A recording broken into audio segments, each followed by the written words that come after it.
მე-14 საუკუნის შუა ხანებში ფლორენციის მოსახლეობა დაახლოებით 80,000 ადამიანს შეადგენდა. მოსახლეობის უმეტესობა ღარიბი იყო და ელიტასაც კი არ ჰქონდა ისეთი კომფორტი, რომელსაც დღეს ბევრი ჩვენგანი თავისთავად მიიჩნევს. ანტიბიოტიკები, კონდიციონერი, კომპიუტერები, ინტერნეტი.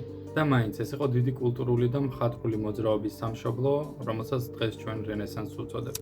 რენესანსის ეპოქაში არავინ იცოდა, რომ ის არსებობდა. მიუხედავად იმისა, რომ ჯორჯო ვაზარიმ ტერმინი რენესანსი გამოიყენა 1550 წელს დაწერილ წიგნში მხატვრების ცხოვრება. ის როგორც ცნება მაინც არ გავრცელდა. ტერმინი რენესანსი პირველად ფრანგმა ისტორიკოსმა ჟიულ მიშლემ გამოიყენა 1855 წელს.